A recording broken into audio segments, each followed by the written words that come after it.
Hello, my name is Al. I am the dungeon master for an online campaign, uh, the YouTube channel name for which is Here, Hold My Earrings. I also DM a number of one shots and mini campaigns for various people.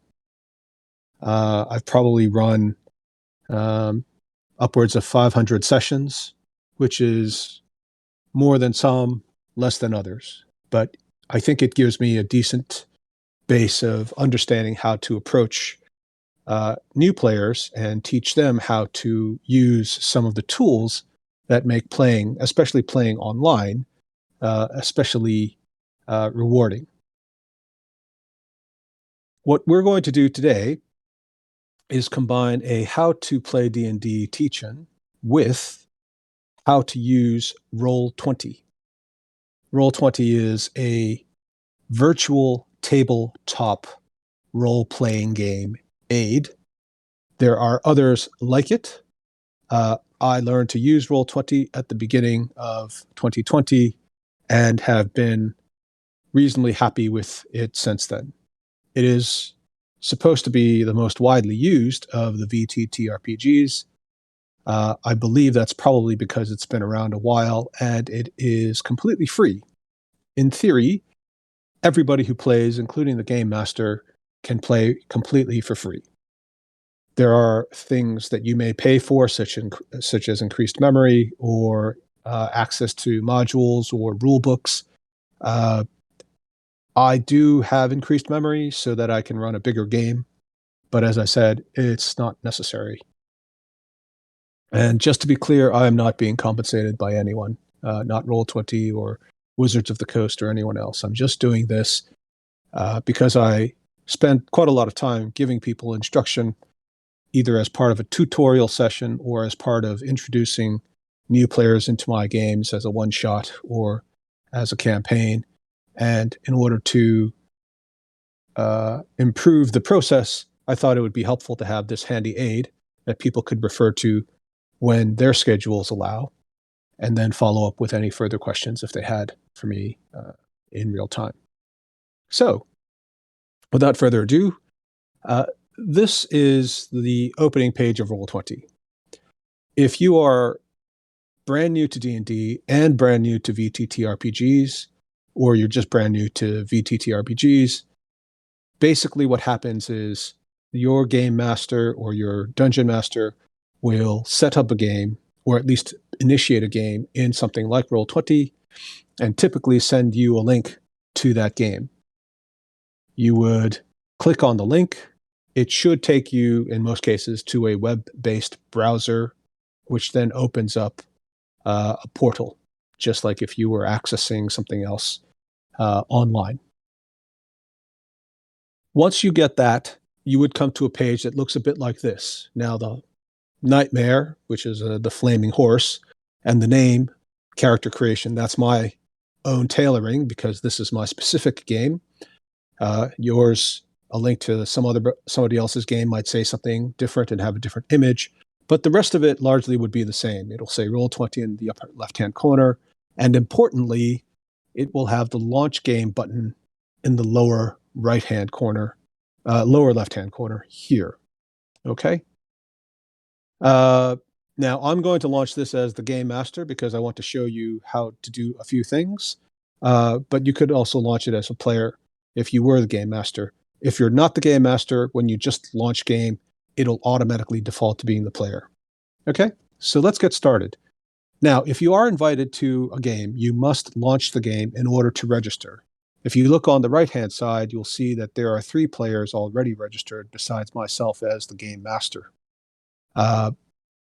In order for you to be able to access the game in the future, you must be registered as an existing player, and you must launch the game to do that.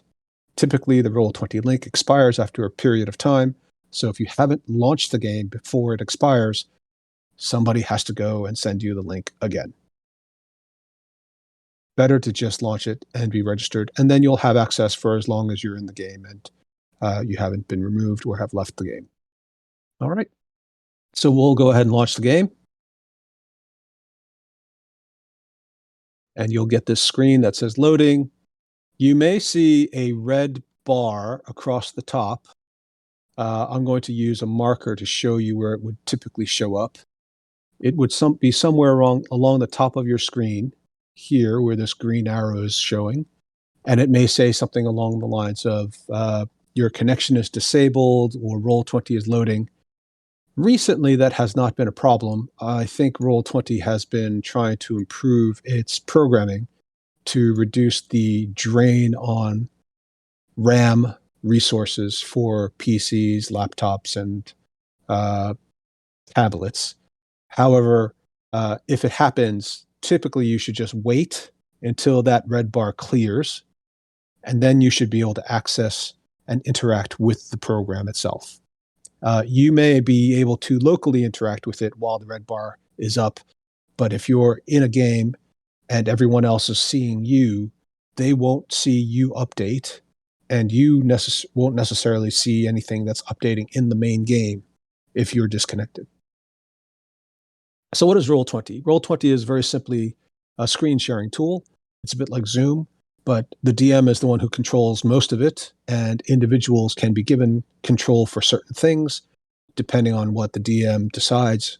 And if they have control, they can interact with the screen or the program. The screen is here showing a map.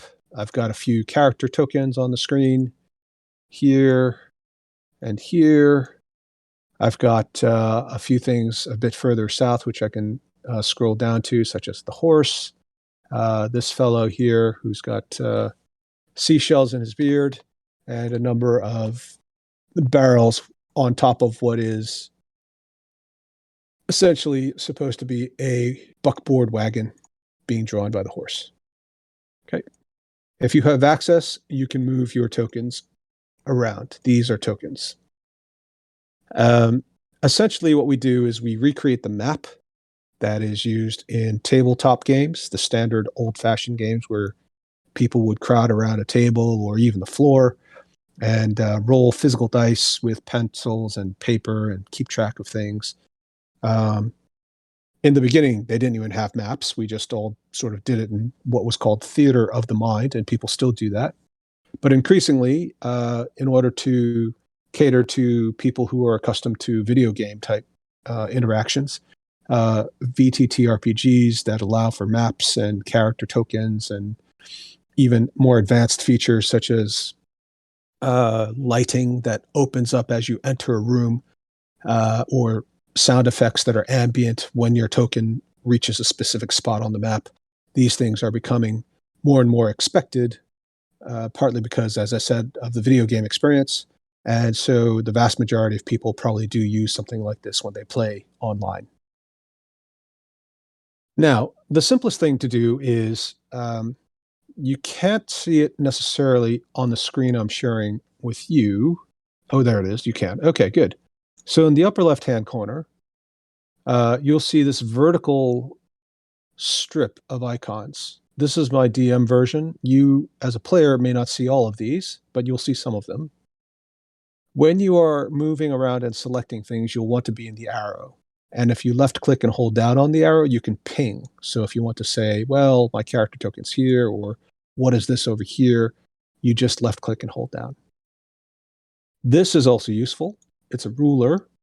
The ruler default is to be visible to all players, including the DM. If you're the game master, you can set it to be invisible, but this is useful for measuring out distances. Most games take into account real life distances. The default for Roll20 typically, I believe, is 5 feet per square. So this is 1 square. This would be 1 square. This would be 2 squares. So the distance would be 5 feet between them. And then a third square would be 10, et cetera, so on. It doesn't do a great job going diagonally. So essentially, a 20-foot radius circle looks like a 20-foot side square. If you want to make it a little bit more realistic, there are ways to do that using actual tokens that you create in advance you measure out. So an example might be taking this token, stretching it out, and then deciding, well, are these two barrels in the circle? Probably yes. If you put it here, is this barrel in the circle? It's arguable whether enough of it is in the circle to be material. Anyway, those are good tools for games where you're going to be doing a lot of ranged combat, trying to figure out how far something is for cover, detecting traps, etc. For those of you who are running games, this is the turn order, which sets up the initiative tracker. You can always do it manually, but this allows interaction with the character sheets, which I'll show you in a moment. And once it's populated, it can automatically, you can program it to automatically change and move to the next person, or you can manually change. You can also manually set up someone. So horse, right? Bearded guy. And you can even go in and manually program an actual number. And then you can set it to sort, for example, if you want to order it so that the highest number goes first, which is typically how we do initiative in D&D 5th edition. There are also ways to tie this into the character sheet so it auto-populates in the turn order from the character sheet, and I'll show you that. But that's basically the simplest way to keep track of turn order, and I use it for every game. It's very simple and very easy. Okay, we'll close this. This D20 here is an auto dice roller. Character sheets, if they're programmed properly in Roll20, or if you're using the D&D Beyond extension, can be used directly to roll dice in Roll20, which would be, as I stretch the screen out, over here on the right-hand side in what is called the chat. So if you look, this speech bubble that I've highlighted on the right-hand side is the chat room. The DM has access to the art page, but players don't. This is the journal, which is where things like character sheets are kept, as well as open notes that the DM or the characters may have created for themselves. And this is the compendium, which is extremely useful, especially when setting up games or setting up characters in Roll20. And these other aspects, these two, the jukebox and the collection, they're really for the DMs. I don't tend to use them at all. Some people do. And then this is the My Settings section. My Settings is useful for example, changing things like where you want your tokens markers to be seen. Whether you want your name changed. So if I want to change my name from Al-DM to Joe, that's where I would do that.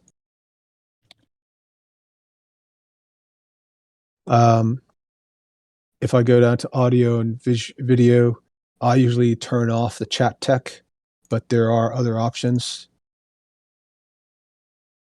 Of course, it resets Roll20, so you have to reload it. If you have a slow system, it may take a while.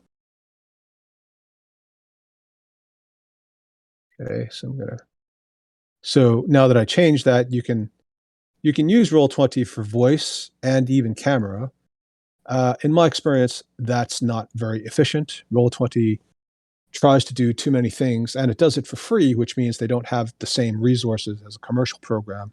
And so you end up having a lot of things that kind of just about work, but they don't necessarily work as efficiently as individual commercial programs. So I tend to use Discord for voice, and I don't use cameras at all in order to avoid bandwidth issues amongst various people.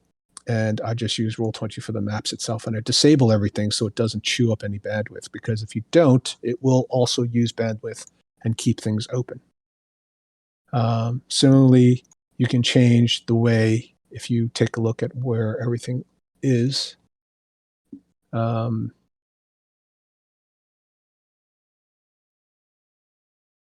I pull that up, you can see my name. Al DM is in the lower left-hand corner. It's just my name, but the default starts off with your token in Roll20, which is whatever you chose, or if it's a default, it'll look like some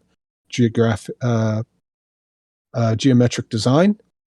In order to free up screen space, because it's not really necessary to have such a large image blocking a big chunk of your screen, in my opinion. Plus, if you have several players, it starts taking up a big chunk of the screen all across the bottom. I just go from large to names only, which is plenty. Okay.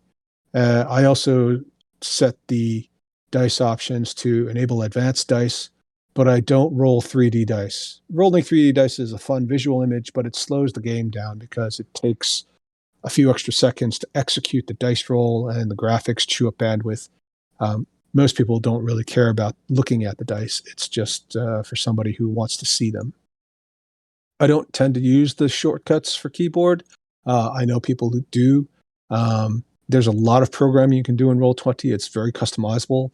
I don't feel like I've ever really needed to do more than just some basic things, like setting up some specific whisper capability, which allows the DM to talk to individual players quietly.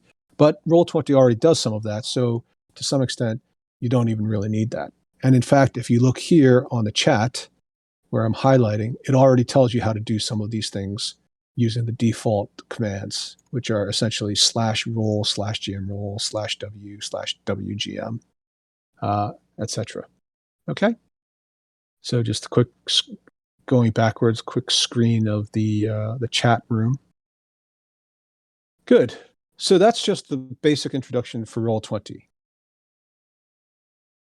The next part is using your character sheet in Roll20. I'm going to start with this character, who is actually, let's start with this character. This is a wizard character. In Roll20, the character sheet has 3 parts to it: bio and info, the character sheet, and you'll notice at the moment, it doesn't seem like there's anything in here. And then attributes and abilities.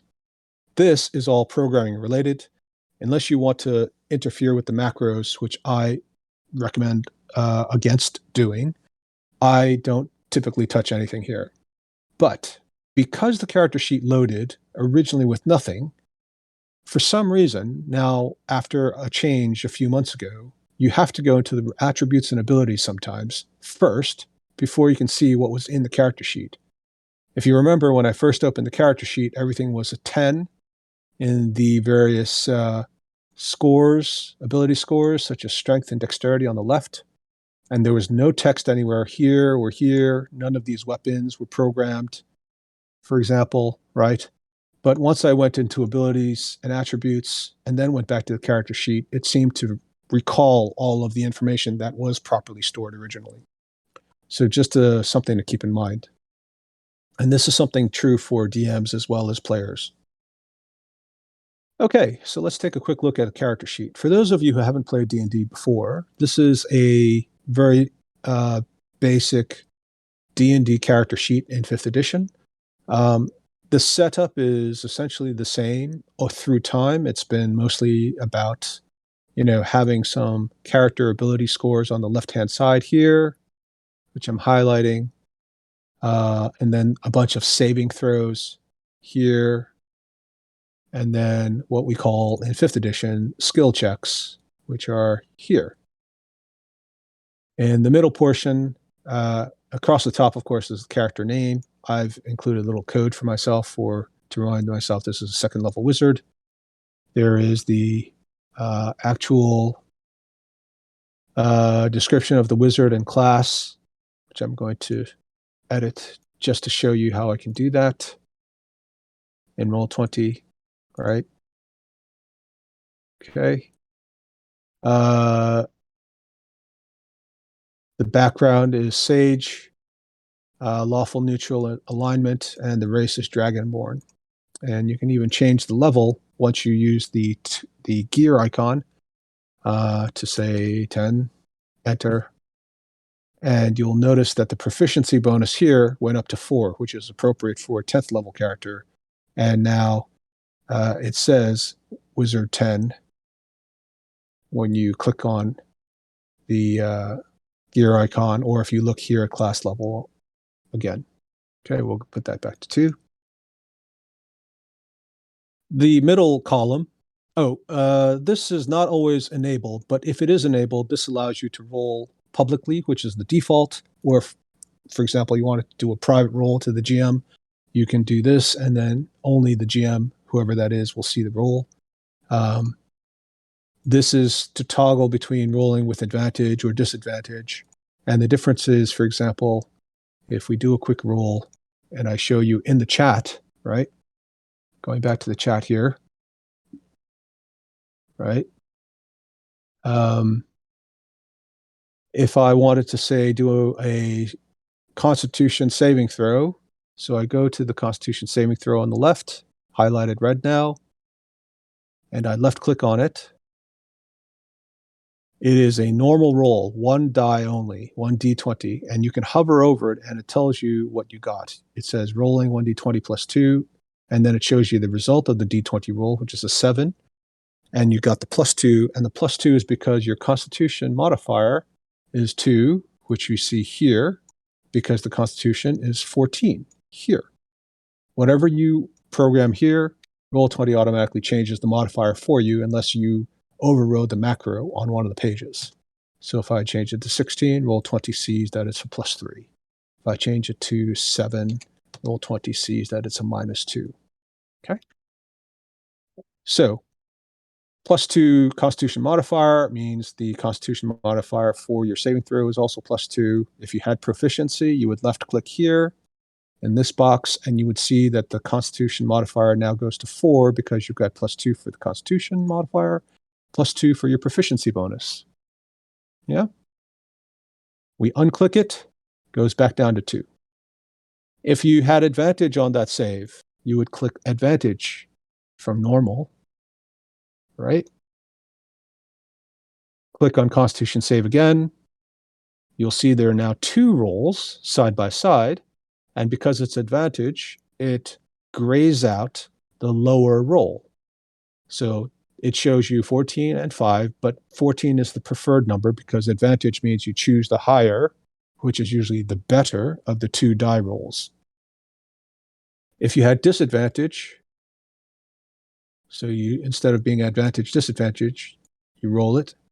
It also rolls 2, but you see this time, the lower roll's on the left. And that is the one that's highlighted because disadvantage means you roll 2 dice and take the lower, which is usually the worse of the 2. Okay?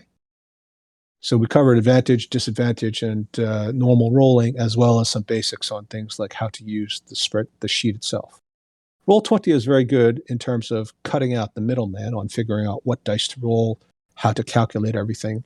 If you know how to program it right, which is a little intimidating sounding, but I promise you it's not that complex, it actually does a lot of the simple calculations for you and makes it very easy to keep the game moving at a good pace.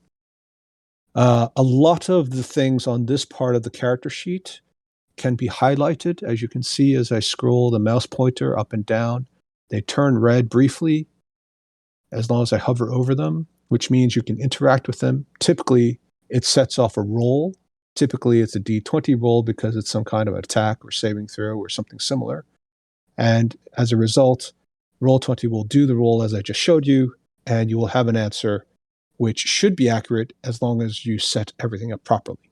It does require double checking the first couple of times to make sure it is set up properly, but once you've done it, it's pretty straightforward.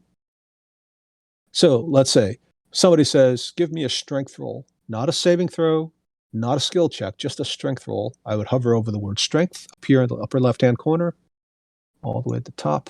I'll move it down a little. Strength there. And I would roll, and I got strength, which you can see, 5. There's no modifier at all because it's a 10. It's a strength roll. This is the character name. Okay? If I want a strength saving throw, I go here in the saving throw section because it says saving throws right here, right? So I would go strength, and that's a strength save, which is different from a strength roll. Whereas if I'm the DM and I asked you to give me a strength athletics check, such as if you're climbing something, then you would go to the skills section, which is the box here. And athletics, which is a strength-related skill, would be rolled.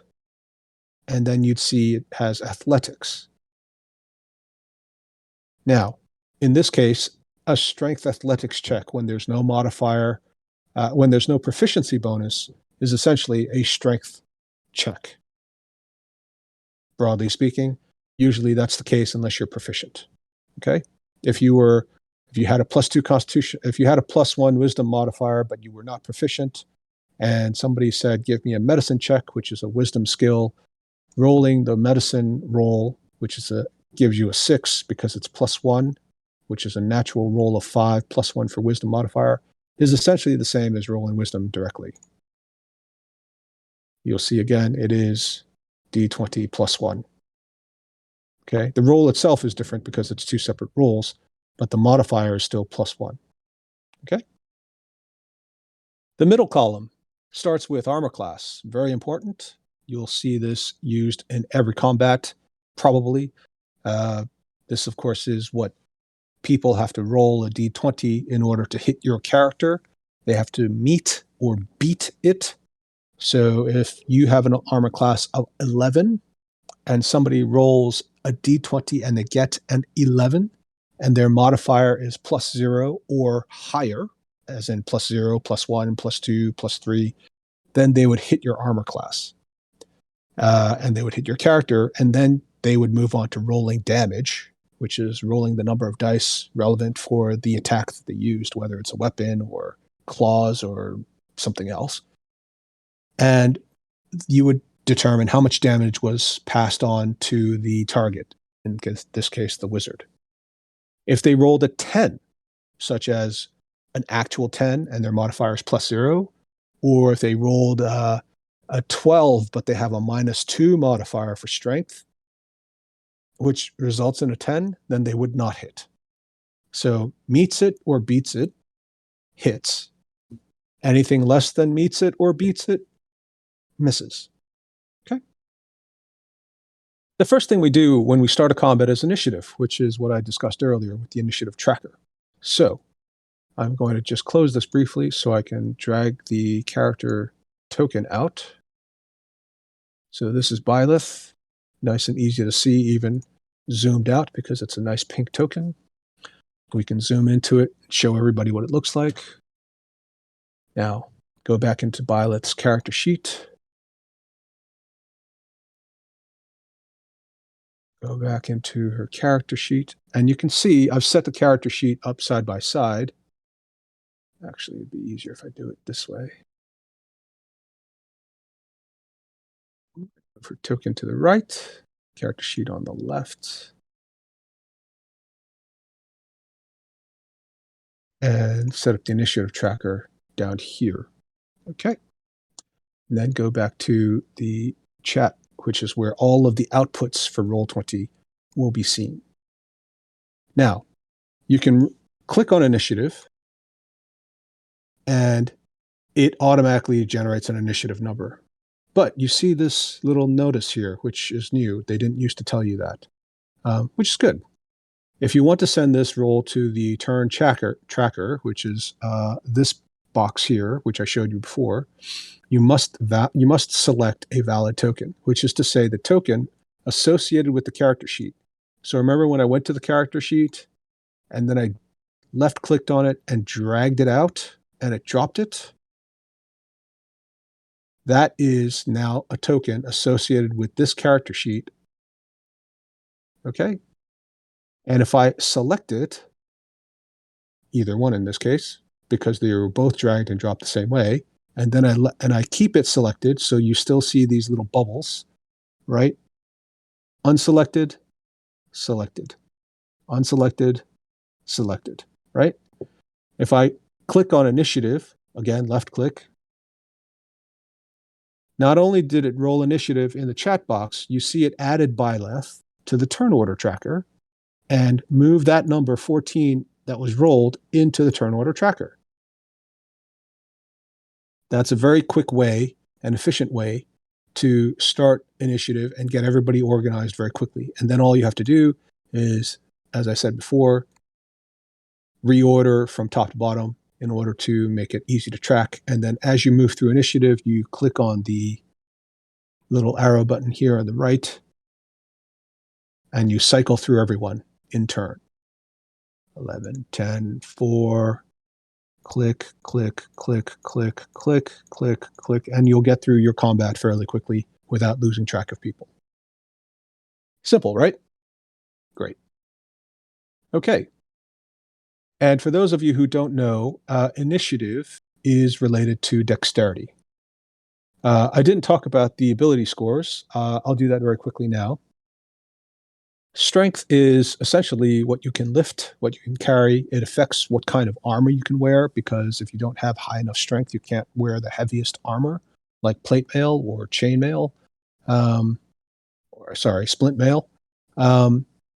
You can definitely wear clothing regardless of your strength. So even if you had a 3 strength, which would be very sad, you could certainly wear normal clothing. It won't help your armor class, but if you wear higher level armor, leather or chainmail or something, your armor class will improve.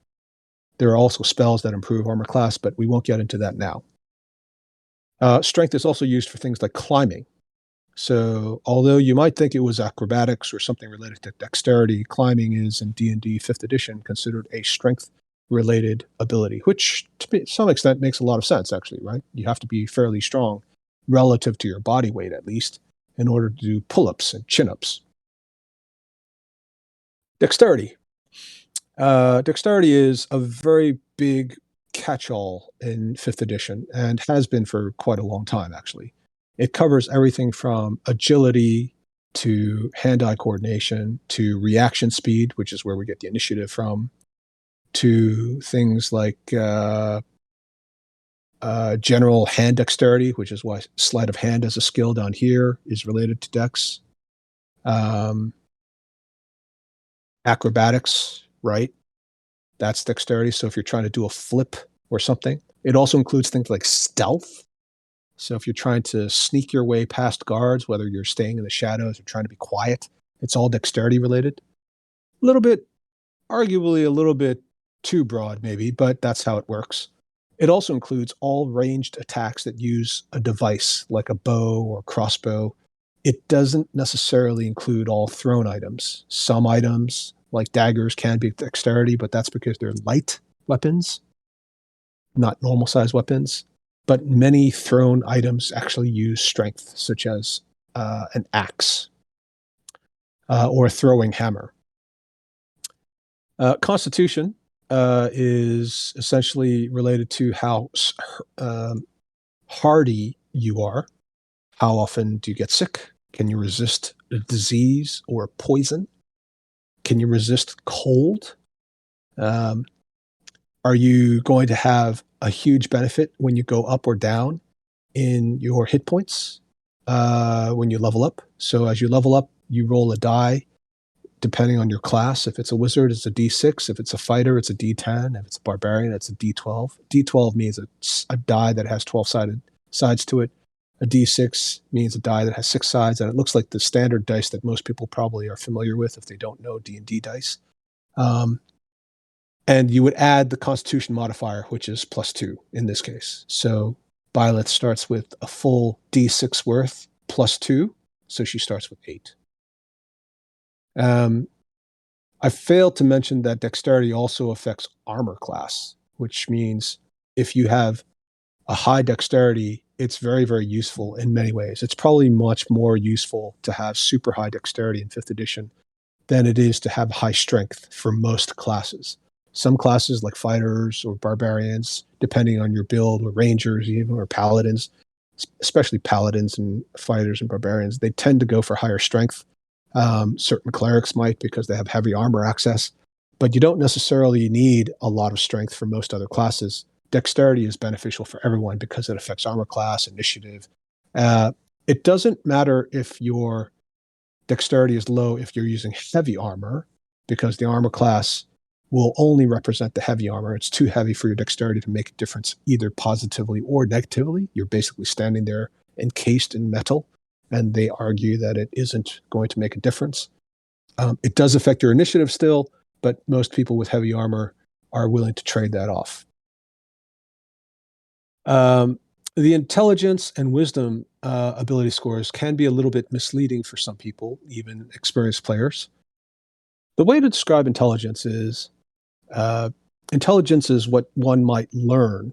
So it's pure intellectual capacity to learn or absorb knowledge, retain knowledge.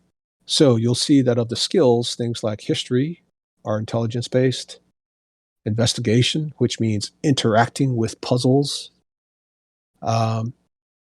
nature, which is really more about studying nature, and religion, which is really about studying religion, and arcana, of course, which is about studying magic. These are all intelligence-based skills. Intelligence also has some uses in such ways, such as trying to discern whether or not an illusion is real, because it's a bit like investigating whether or not the illusion's real. If you have high intelligence, you might understand in real life the science behind why smoking causes cancer.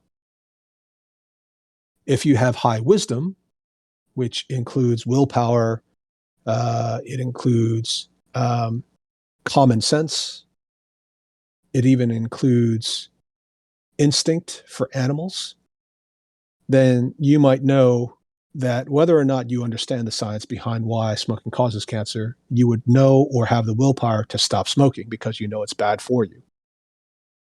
So that's the difference between intelligence and wisdom. Wisdom is a bit more inherent. So things like perception, that's something that a lot of animals have a decent score in. They have a decent wisdom score, low intelligence score. They will perceive things using their 5 senses or other senses if they're a monster that has other senses, but they wouldn't necessarily know what it is that they're seeing, possibly. So another example is somebody who has a very high intelligence as a character, say a low intelligence bugbear might see what appears to be a human standing in a doorway with a small stick in his hand. A medium intelligence creature, like a 10 intelligence, say a hobgoblin, who is smart enough to know certain things about the world, but isn't so smart, might see somebody who looks like he's standing in the doorway with no armor, no weapons, and holding a little stick in his hand.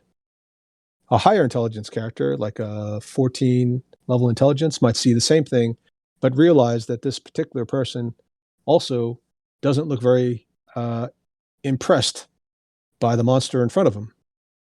And a super genius character, for example, 20 intelligence, might say, well, this is obviously a wizard holding a wand, and can even see that he's quite proud of the wand and would be a little bit worried about what that wand could do.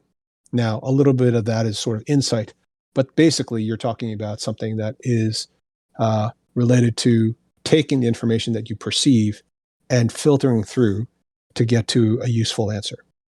Those are the differences between those two abilities.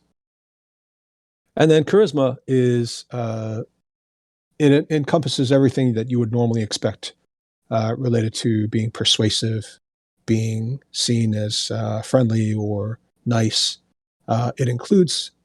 It can include physical aspects such as comeliness, which was an ability score that we had briefly in a couple of editions.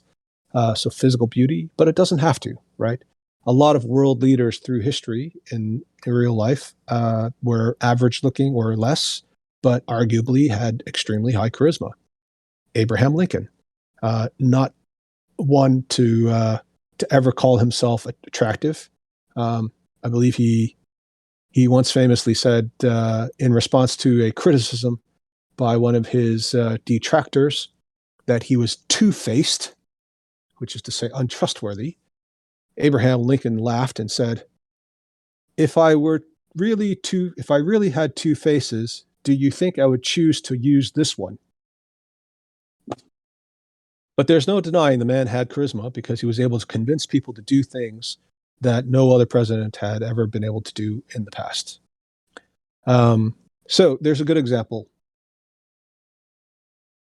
Charisma, of course, is extremely useful in 5th edition because it interacts with so many of the role-playing elements of the game. And role-playing, of course, is supposed to be 1/3 of your typical 5th edition adventure. It's not required. Everybody has different types of adventures. But when you break open the books for 5th edition rules, the general description of a game is something like 1/3 combat, 1/3 role-playing, and 1/3 exploration. Exploration would rely on a lot of the other skills we talked about. All the role-playing stuff is a combination of how you actually role-play, whether you use funny voices or act things out, or even maybe wear costumes at the table, and also how your charisma score and your proficiency bonuses and your various charisma skills, such as performance, or persuasion especially, or maybe even intimidation or deception, might interact with the character or the NPC or the monster that you're trying to persuade or deceive or intimidate, etc. Okay, good rolls there. We don't use honor and sanity in our game. Some people do. This is something that Roll20 allows you to put on the character sheet. I did it here just because I wanted to use it as an example for something else, but we'll skip through that today. All right, going back to the middle column. The next bit here is speed, 30 feet per round. Most people start with 30 feet per round. A few races who are a bit smaller, like dwarves, or actually a small-sized race like a gnome, will have 25 feet. Animals and monsters have all kinds of speeds. Most humanoids have 30 feet. Of course, certain classes or certain races have more. Wood elves, I think, start with 35. Monks and barbarians are famous for having the ability to go to a higher level speed as they progress through their levels. And there are feats and spells that can increase your speed. Plus, you can also take an action. Instead of, say, attacking somebody or casting a spell, you can take the dash action, which allows you to double your movement for that round. So if your base speed was 30 and it wasn't affected by anything else, you would be able to dash for an extra 30 feet as well as run your original 30 feet. And how we use that in the game is we measure that out. So let's say Violet starts here and she wants to move 30 feet. We measure that out. Just move there. There's actually a way to make Roll20 just follow the arrow, and I kind of forgot how to do it, but this will work just fine. And then she might dash to here using her action. And there, you've basically covered 60 feet, right? Something like that. Yeah. Also, one of the benefits of the way you can use Roll20 is keeping your character sheet in Roll20 isn't necessarily a problem because you just double left click on the name. Let me just drag it back up. You double left click on the name up here. Not up here, but at the top of your sheet, right, where the cursor is currently. And then it minimizes and becomes translucent, but it's still there. You can move it around. This allows you to see the map, scroll up and down. You can zoom in and out.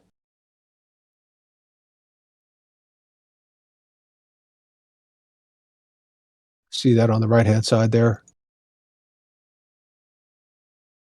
You can move your map around, right? Using the scroll bars on the left and on the right-hand side and on the bottom. But then if you need to see your character sheet to do something or check something, you just click on it again. Really helpful. Okay. So now we talk about hit points. Hit points are your health, but it isn't just about actually being able to absorb pure damage. It is an amorphous concept. It encompasses everything from luck to some extent. There isn't really luck in this game in the same way that you would think of luck like blowing on dice. We have like luck in terms of advantage or disadvantage or being able to do certain things with a special feat. But we're talking about the kind of luck that Greg Norman might have. You know, I think it was Greg Norman who and forgive me if it isn't, and it's one of the other golfers, but he famously said, "The more I practice, the luckier I get." Well, that's basically what we're talking about here, right? A high level fighter might have 200 hit points, and a dagger can do 1d4 hit points of damage. Now, that doesn't mean if you took this fighter and you tied him down to a table, arms, legs, and he couldn't move, that you could stab him, you know, something like 100 times through the heart and he would survive. No, of course not. That's ridiculous. He's still a human being. But it does mean that because of all his training, his developed instincts, his muscles, uh, you know, everything that he's got physically, his or just in terms of his preparedness, that he is able to survive all of these dagger attacks when he's not restrained and not forced into accepting all of these hits. He's basically able to dodge out of the way, sense an attack from behind him. Instead of being cut across the throat when somebody is attacking him with a dagger, he might just get nicked across the face. These are all part of how you score hit points. So another example might be two fighters, professional boxers who start off in a boxing ring. And after a couple of rounds, maybe they've tagged each other a few times. Most of the time, you don't really see the evidence on their face, right, or their bodies. But at some point, maybe somebody opens up a cut on the face and you see some blood. At that point, they've gotten so far down, they're exhausted, they used up all their extra energy, maybe they don't move as quickly. That's all related to hit points in the way we count it here.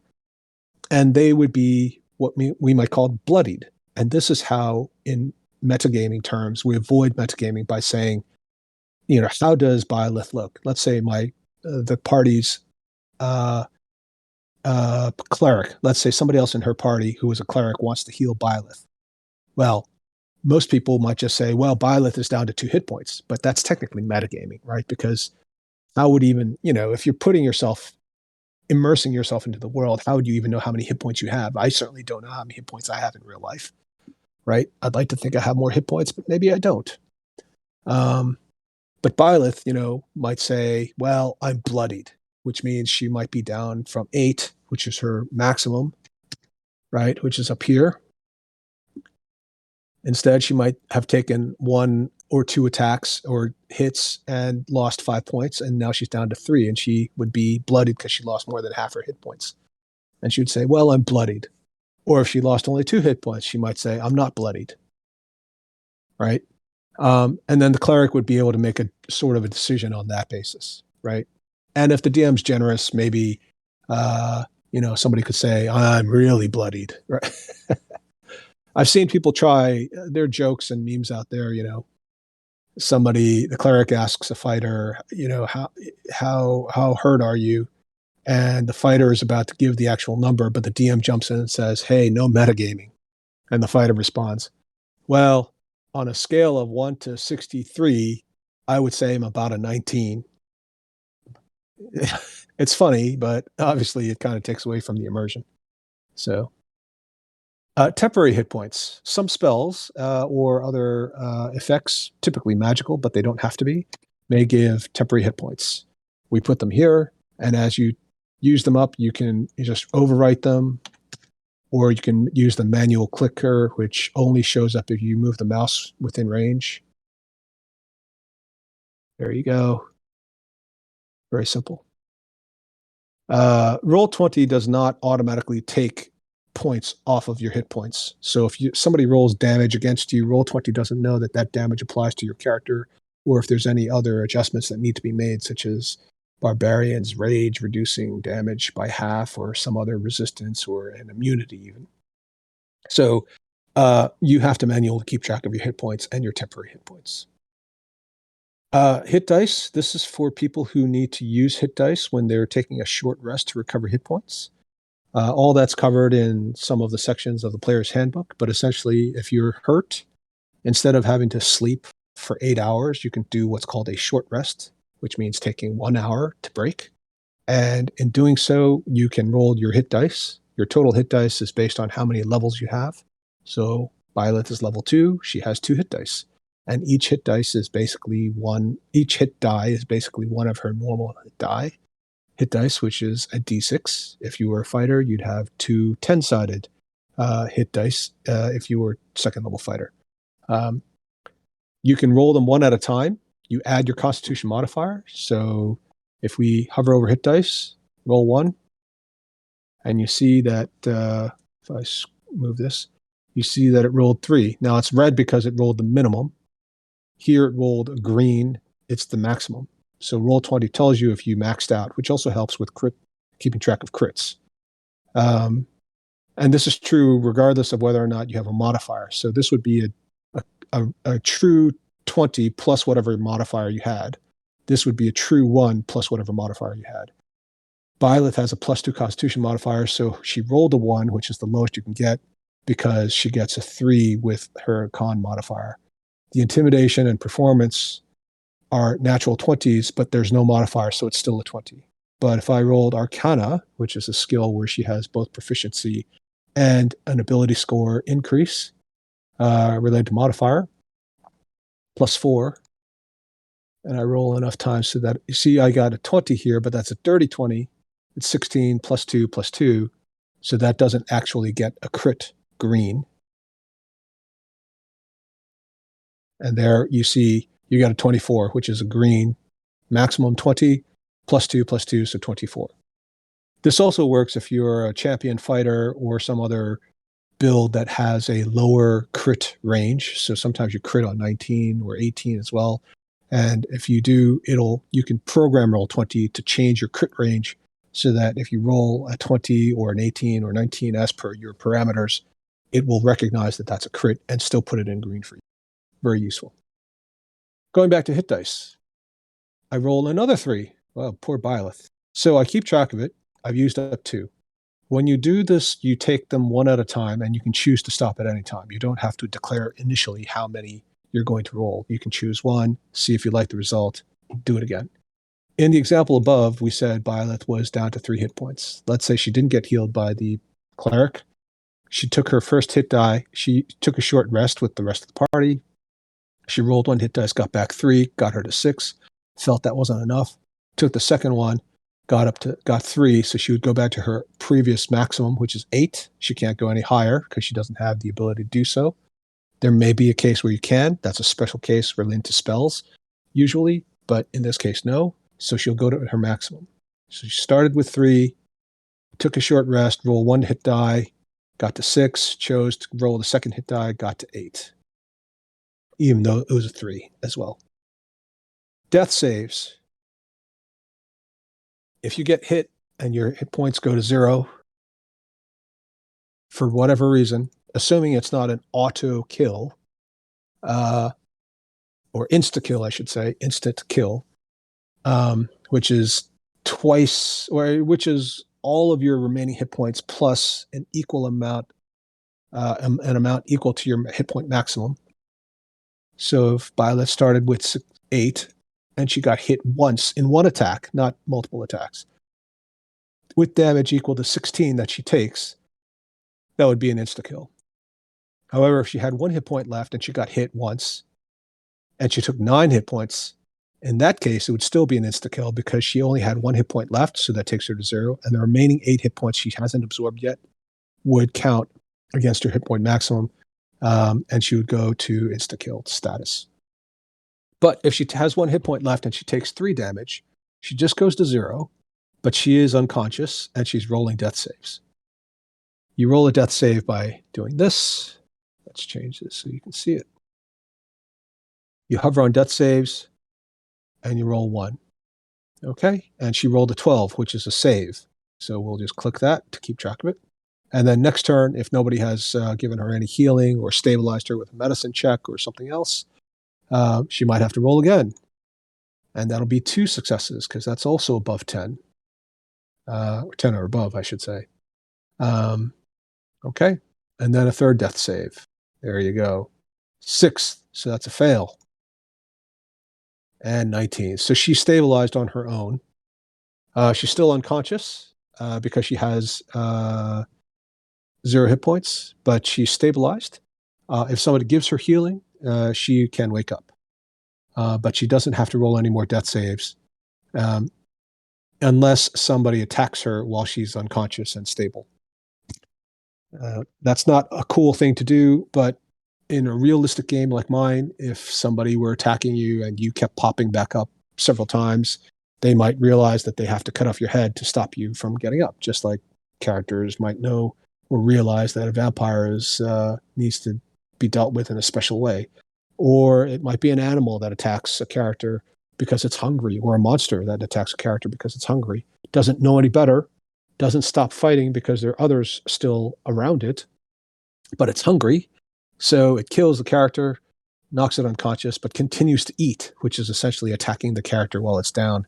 And those count as two failed death saves typically. So it depends on the game, depends on your DM, depends on how your combats go. I don't think it's a good idea to let people when I'm a player, I don't think it's a good idea to let fellow players roll death saves if it can be avoided, because you don't know what the DM's got planned or how the death save rolls could work. You can roll a death save that is a fail, a crit fail, a 1 here, and that is 2 death save fails all at once. So if this case was 1 and 1, and then they rolled this, and everybody let them do it because they thought, well, there's still 2 more death save fails to roll, but they roll a 1, and that would be 3 death saves. The character would be dead. Dead. You have to use some special high-level magic or something to bring them back, like raise dead or revivify at least. Equally, if you roll death saves and you get a crit 20, you pop back up conscious, and you have 1 hit point on your own, which is hard to do, as you can see. There you go. Okay. And after you've rolled all your death saves, you've been revived for some reason, whether it's magic from somebody else or your own good luck. You would reset all the death saves so you don't have to keep count of them once you're back up to positive hit point territory. All right. This section is weapon attacks. It's programmed by using a number of items that we can drag and drop from the Roll20 compendium, which is a super extremely efficient way to populate a character sheet. If you haven't purchased the books in Roll20 specifically, so you bought the books physically or you bought the books in D&D Beyond or some other source, it won't necessarily help you. But if you do buy the books in Roll20, almost everything's available. Even if you don't, the compendium is super useful anyway, and all you need to do is fill in some gaps. So let's go take a look at the compendium. Go back up here. This is the compendium, the little eye icon in the circle, which looks like an information symbol for tourist desks, for example. Click on that, and you see a whole bunch of categories, right? If you're building a character from scratch, which I'm going to do in a sec, let's close by. So we can get her out of the way. Oops. Go into this and open a new character sheet.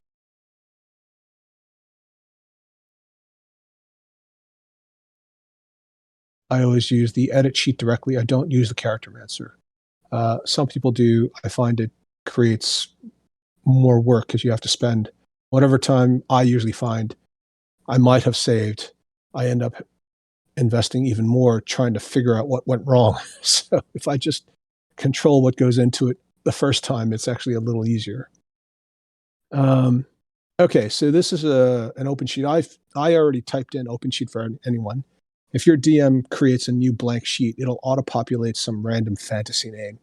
So you just have to go back in and type over whatever you want. But let's name this character Test Dummy, because that's basically what the poor guy is, right? What shall we call it? Let's make him a race. Let's choose a race for him. So Roll20 has some basic races. That's pretty good. If you left click on it, it'll give you the full, if it's there, it usually gives you a full and complete description as you would find in D&D Beyond or any of the Wizards of the Coast physical books. So I'll take a half orc. All you do is you left click, you hover over it, you left click, hold down the mouse, don't click once and let go until it's selected. You drag it until it says accepting.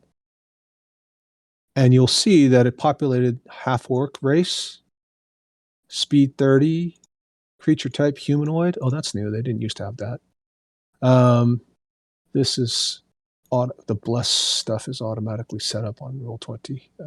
You can disable that, but it's something that's there. So, and I don't bother disabling it because it does come in handy. You can see it automatically populated languages, right? Common and Orc. And in fact, I just clicked on it. And if you go to the chat, you'll see that the language proficiency says Common or Orc if you left click on it. It also populated some basics, racial features like dark vision, right? This wasn't there before, okay? Similarly, if I wanted to go, so let's go back up, get out of this.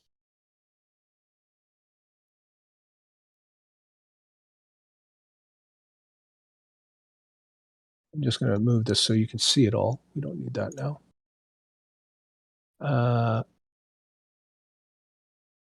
You have to go all the way over here to the X up here in the right to zero out the search or the field, okay? So let's say we want to choose a class. Okay, well, they have the basic classes. That's helpful. Let's say we want to make this guy a barbarian. You'll see there's nothing else there except the orc stuff, right? In the features and traits, right?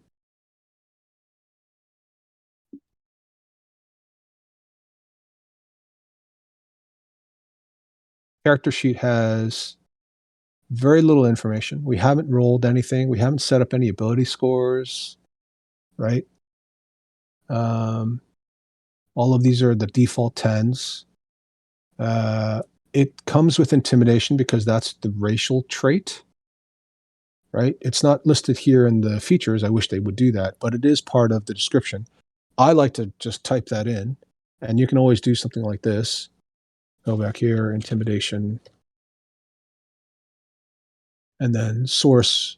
It is already racial. That's the default, but if it was class, you would just click class and just say half-orc. And this way I know for myself that the intimidation skill proficiency comes from being a half-orc. Okay. And then if I say, well, let's say we want to make him a barbarian. All right. We just drag and drop. And now it added things like the rage, right? Which is a barbarian feature, as well as the unarmored defense, which is also a barbarian feature. Now, unarmored defense is something that allows your armor class to go up, not just because you're wearing armor and not just because you have high dexterity, but also specifically because you have high constitution. This is a barbarian specific related feature.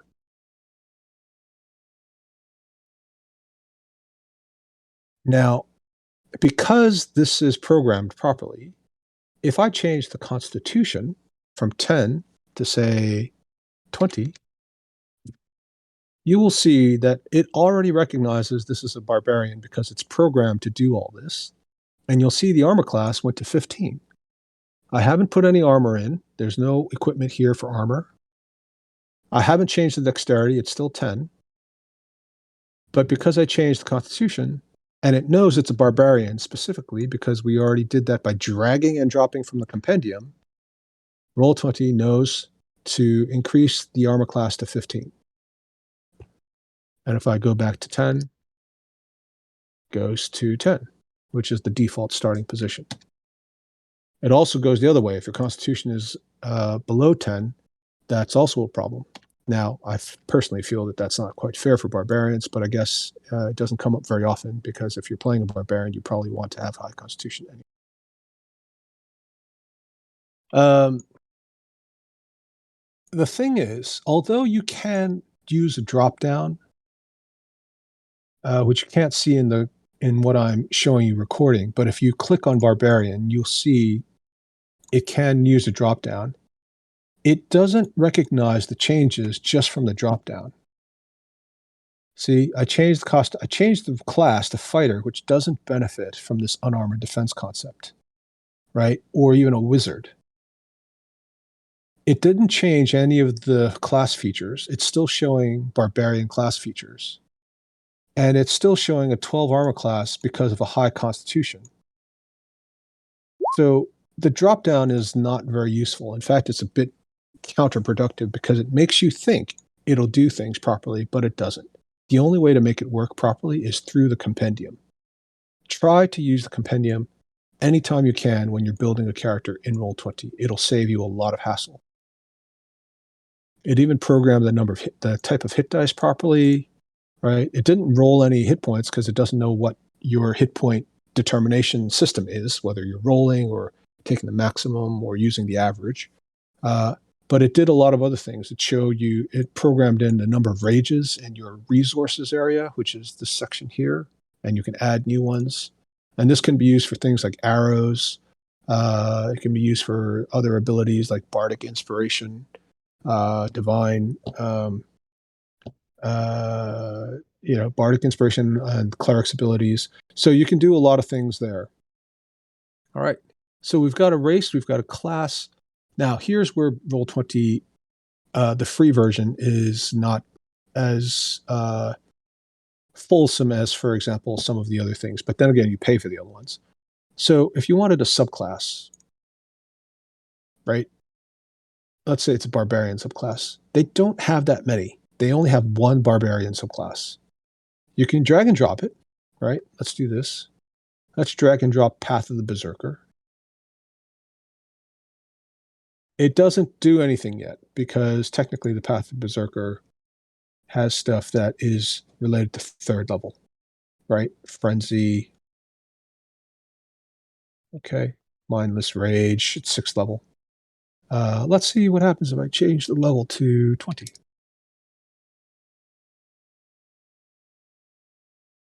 Okay, so it doesn't do anything else. That said, if you want to put all of this other stuff in, one simple way to do it is you go to your sheet. You see the little, at the end of every column, there's essentially a little plus box and a little lock box. The lock box allows you to move things around. So if you want to reorder something or delete it, right? And if you want to add something, you just click on the plus box, and then you can add whatever you want. So let's say we want to use Path of the Berserker. Let's say we want to put in Frenzy.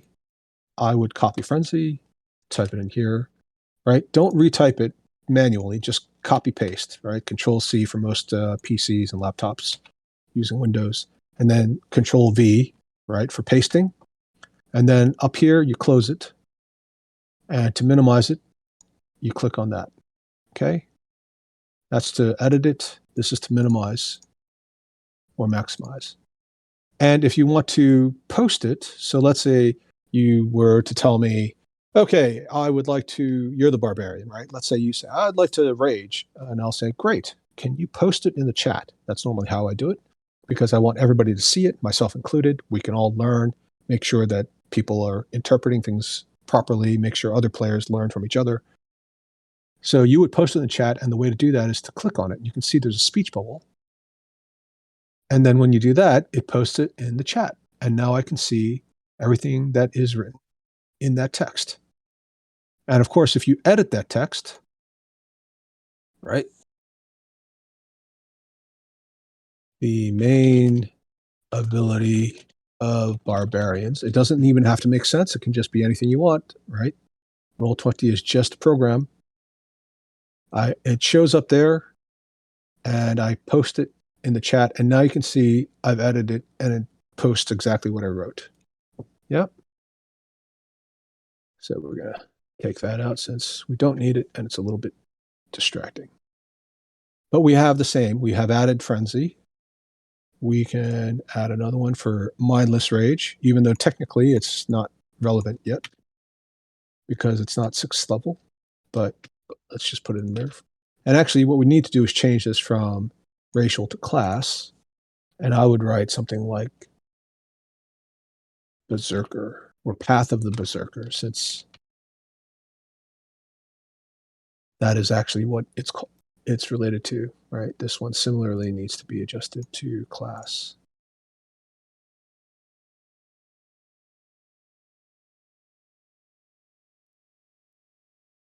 I guess it should be level 3, actually. And this should be level 6.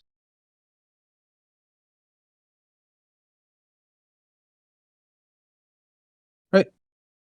And this way you can keep track of all your abilities, because I promise you, even if you are an experienced player, if you haven't written it down properly someplace where you can see it clearly in the heat of the moment, you will absolutely forget that you can do something. It happens to players all the time, experienced players all the time. It even happens to me plenty of times that I've built, probably 100 different NPCs and characters just in 5th edition. Okay, so going back to building out the rest of our character, again, clear this out. There might be other things you want, right? Now, technically, we've built a barbarian, so that's most of what you'll need, except for, say, items, which is extensive. Very good, very useful. Um, we also had, there might be sub race or something else. In this case, we don't have it, but sub races are also a bit light. They don't have all of them.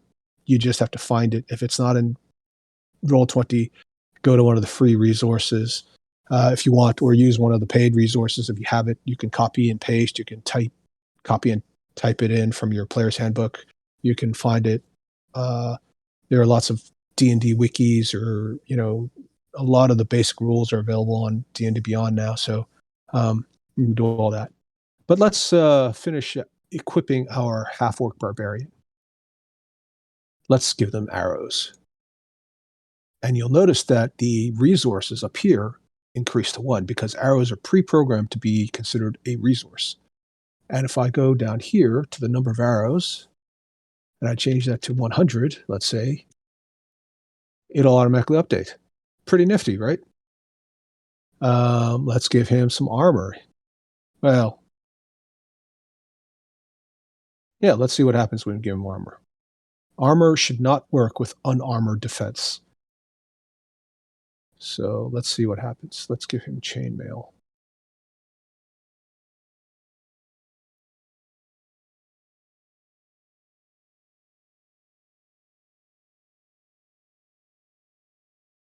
Okay. Custom AC is not being used. To use custom AC, unequip armor. Excellent. So the 20 AC relating to Constitution did not benefit the armor class, because the armor class of 16 is what you get with chainmail. Chainmail armor class is 16 without any benefit from dexterity. That's what you get, because the chainmail is currently, as you can see from the little blue ticked arrow, blue tick box, it is equipped. If you unequip it, that goes away. And instead of 16 armor class, you get 15, because we changed the Constitution 20. Because you dragged and dropped from the compendium for barbarian, and that set up all these great macros to save time, and it knows what to do. Very useful. Okay. You can also do something similar with weapons. Let's give him a 2-headed sword, maybe. Actually, let's do a long sword, because I'm going to show you something cool as well.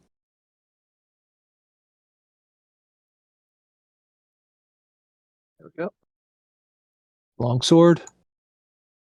It programs all of the attacks you can use with a long sword. Technically, you can use both a one-handed attack. It cuts it off so you can't read it all. But if I use the editing feature, longsword one-handed attack uses strength as the modifier, and that's correct. Barbarians are proficient in longswords, so it's automatically going to know that it's proficient, which is great. It does 1d8 damage because that's a one-handed damage, and that's ticked off, and it's been selected properly, which you can change. I can type this in and make it 1d20 if I wanted to. And then go here and roll an attack roll. And you'll see it did 19 to hit, right? That's the 2-hit number, but the 20 is the actual damage, which is a crit, actually. But it doesn't matter because that's just damage. It's not 2-hit, right? Because I programmed it that way. But let's set it back to 1d8. And it's automatically programmed. But it also knows that longswords can be used with 2 hands, in which case they do 1d10, which you can see here already. It says 1d10, right? And I rolled again with a 2-handed attack. This time I didn't roll as well on either damage or 2-hit. Yeah, that's right. There's a +6 proficiency because he's a level 20 barbarian, because the proficiency bonus is 6, but because the strength is only 10, there's no modifier to hit from strength, and there's no damage modifier because the strength is average. Okay, so let's reset this back to 0 to 1.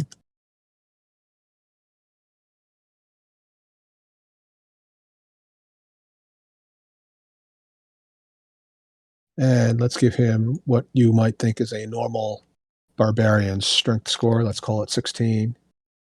So now you can see that the modifiers here are changed from 1d8 to 1d8 plus 3 because it added the strength modifier.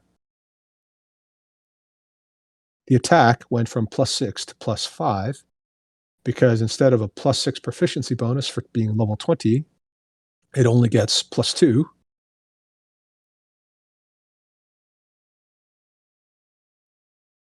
Right up here in the proficiency bonus area, right? +2. But it does get the +3 for being a 16 strength character. See that? Up in the left-hand corner. And if we roll it again, 1d8 plus 3, 16. But if we hover over it, you'll see that it was an 11. Sorry. It was an 11 plus 3 for strength, plus 2 because of the proficiency bonus.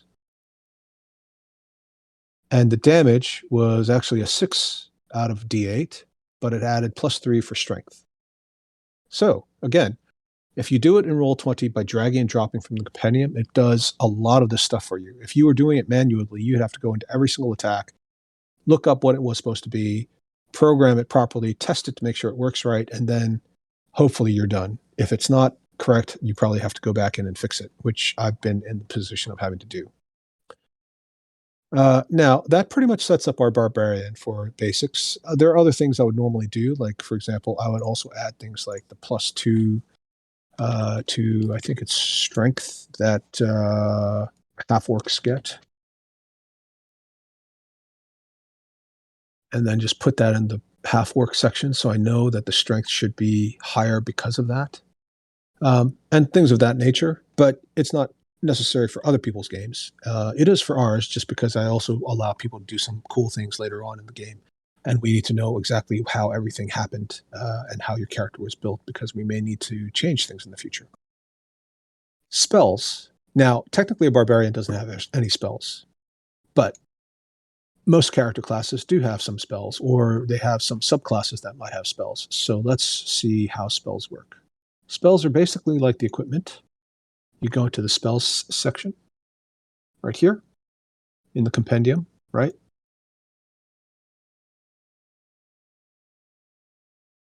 And then we go down to spells, right? Click on that, and it takes us into spells. Pretty good. And it's got a lot of spells. You can see how many spells it's got, literally. You know, I haven't actually counted how many spells they've got in here, but it feels like over 100 easily. And it's most of the spells that I can find whenever I'm building a spellcaster.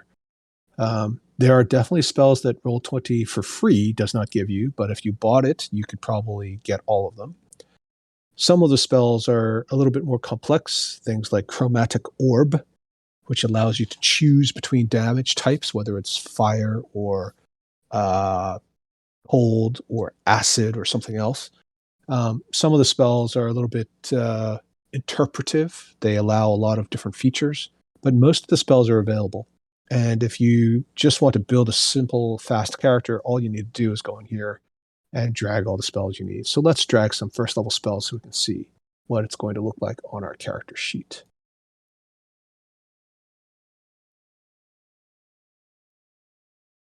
Okay.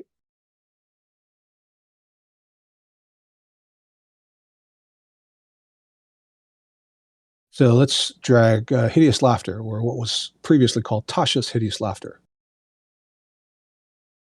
And Roll20 doesn't know, although it does know a lot of things about barbarians, it doesn't stop you from doing things that the barbarian shouldn't normally do. So you could have a spell on there. And that's useful because sometimes you might get an ability that's a spell, and the easiest way to program it is just to drag and drop it. And then you can go in and manually edit the ability so that it says the right thing. It doesn't have to be the actual spell. It could be some, like for example, shadow monks, a subclass of monk, get the ability to essentially teleport by stepping into a shadow. And this is similar to a specific spell.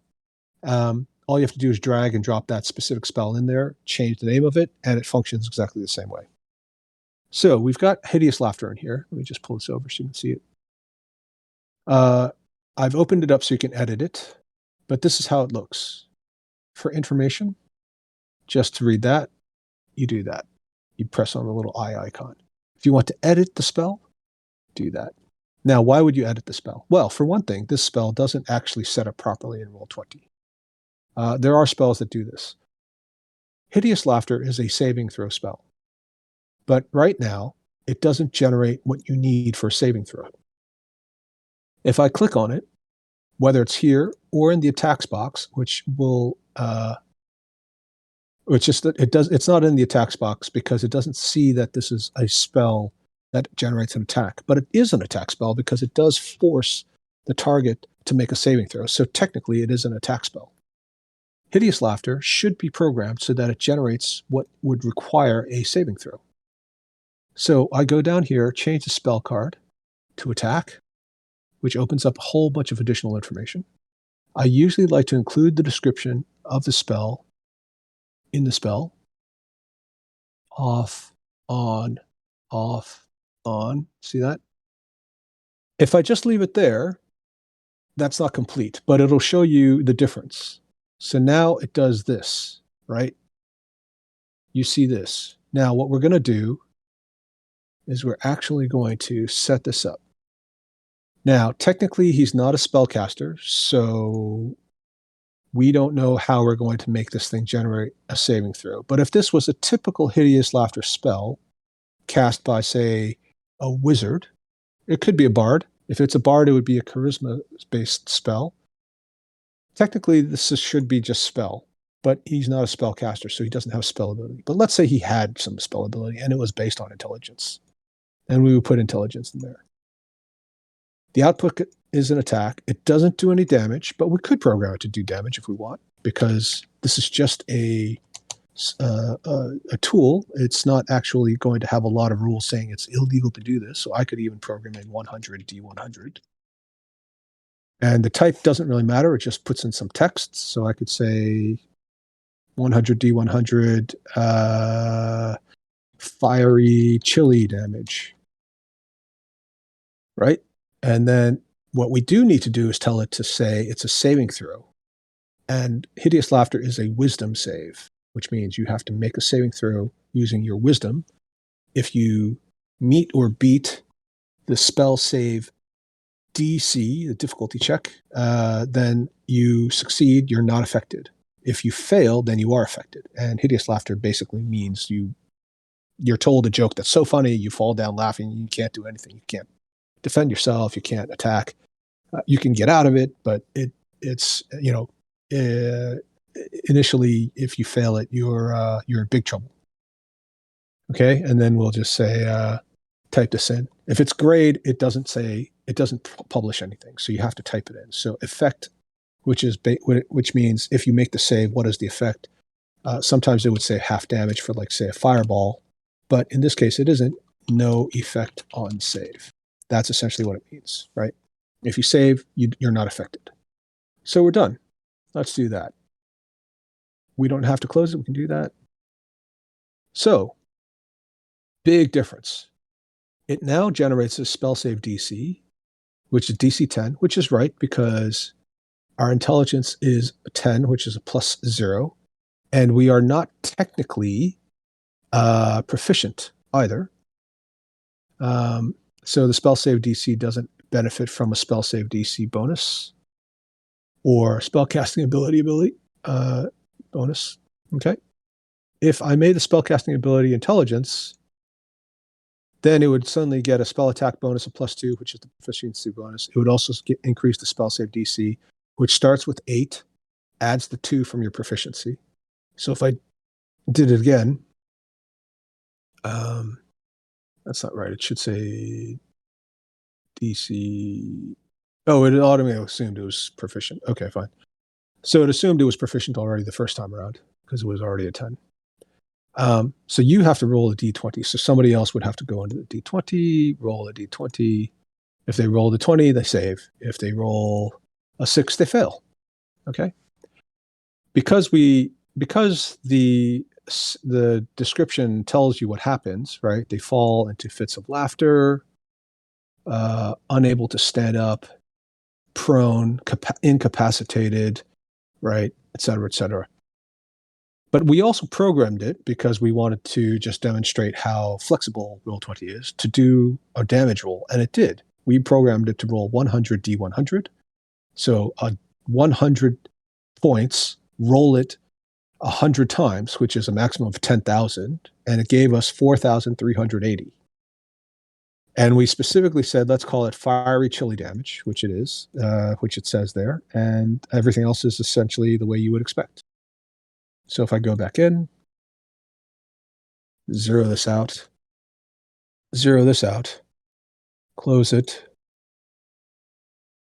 and then do it again, then it does it exactly the way it's supposed to work as per the spell, if this was like, say, a wizard or somebody, right? It gives you a spell save DC. Again, the other person rolls their save. They roll a 1, they fail, in which case the result is the target must succeed on a wisdom save, or if they fail, right, that's the implication, they fall prone, becoming incapacitated, unable to stand for the duration, right? Okay? And if it's not clear what the duration is, because sometimes they don't do a good job of detailing it, it'll show you here, duration, concentration up to 1 minute. So as long as the caster maintains concentration, or doesn't have their concentration broken, this spell will last up to 1 minute, which is 10 combat rounds. Each round is 6 seconds, which means, in theory, they could be lying on the floor, helpless, unable to help anybody else or themselves for 10 rounds while the fight rages on around them, which is a great way of disabling an enemy, especially a powerful one. Okay, so that's basically how we would set up a character sheet. The bio sheet is just all text. It's great if you want to add a lot of notes for yourself or for the DM, stuff like the age, eye, skin. It doesn't have a mechanical impact on how Roll20 runs the game or how you would play your game in Roll20. It's really for keeping track of records. And that's most of it. Things like proficiency, it just lists what it is. If you had some tool proficiency and you wanted to program it, such as dexterity, thieves, tools, which you can program the way I'm doing it now, or if you were rogue and you dragged the rogue class over, it would populate that automatically.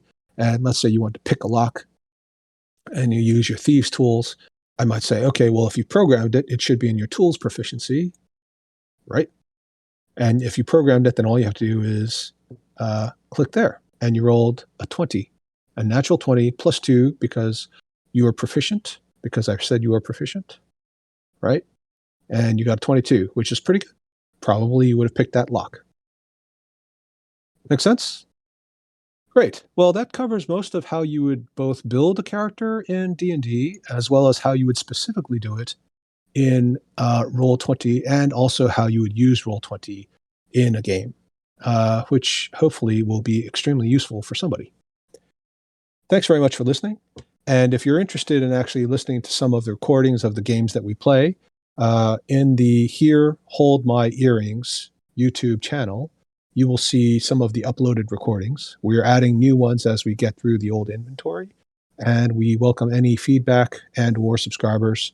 And of course, if you're interested in joining a game that I run, whether it's a one-shot or the main campaign, please do feel free to let me know. Thanks again. Take care.